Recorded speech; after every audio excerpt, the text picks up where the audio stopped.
Welcome to Los Santos, the city of celluloid, sin, and cellulite removal.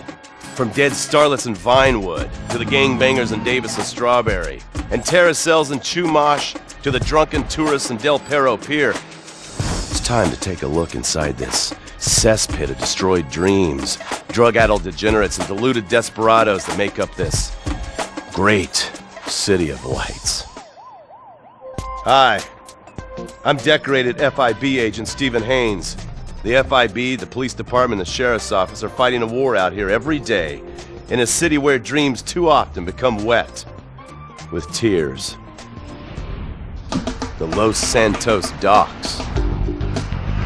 This is where it all begins. The second largest port in the world, the great orifice of American capitalism. Stuff coming in, garbage going out, and hidden in over 2 million containers a day, God only knows where. The cartels pay off some low-level schlub, and suddenly you've got military-grade weapons, badly cut crystal meth, and grade A yayo from Mexico flooding our streets. And once it hits the hood, it's anarchy, with a side of murder hold to fries. Or maybe the Chinese are slipping some of our high-security weapons systems in with the recycling, and we're giving up our national security for nothing? Who knows?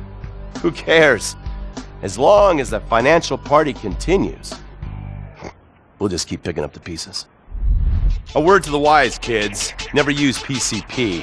It makes you want to punch cops or run around naked, and not necessarily always in that order. Most of the time, this illicit cargo makes it straight to the gangs. But sometimes an ordinary Joe lets go and loses his shit after a pipe or two of pleasure dust.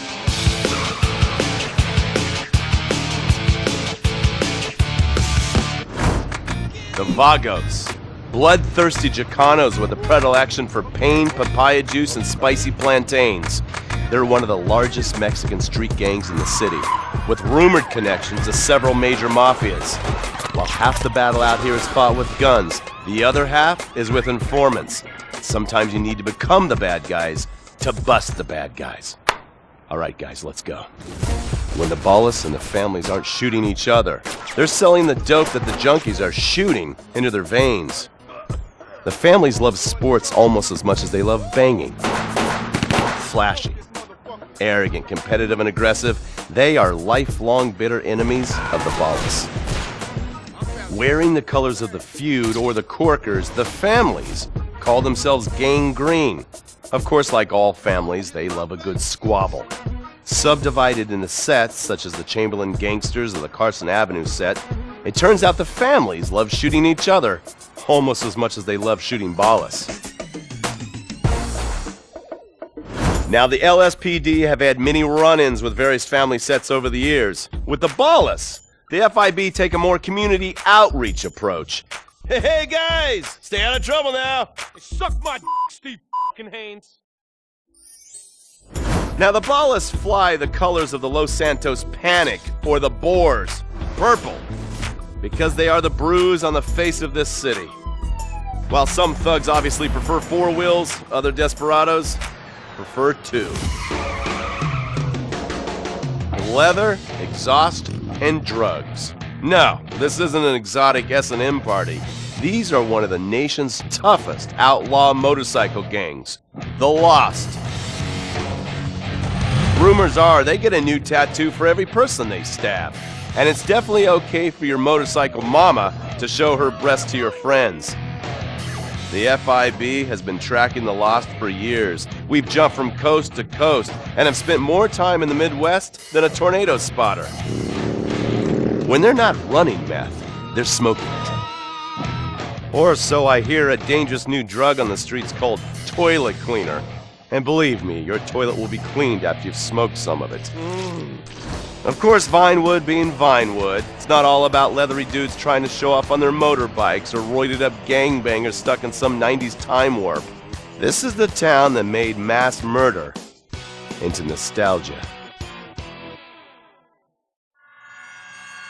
Of course, to become truly popular, your murder has to be both unsolved and gruesome. In a town full of alien spotters, adults dressed as zombies, and entertainers dressed as cartoon characters, it takes something particularly awful to really catch people's attention. The famous, unsolved murder of a Vinewood starlet is one such case. For years, horny nerds have wondered what happened to Leonora Johnson, and if they would have plucked up the courage to speak to her or kill her themselves. It's inspired filmmakers, writers, and copycat killers.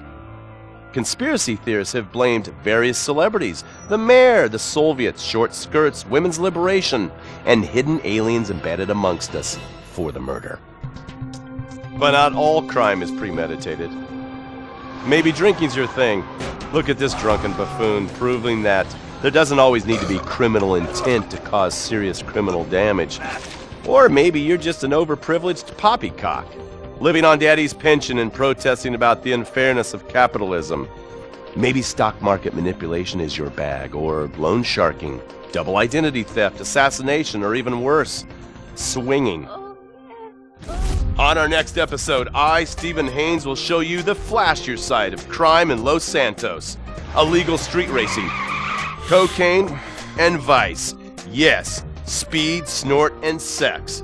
The alliterative threesome that helped hook America on the underbelly of paradise.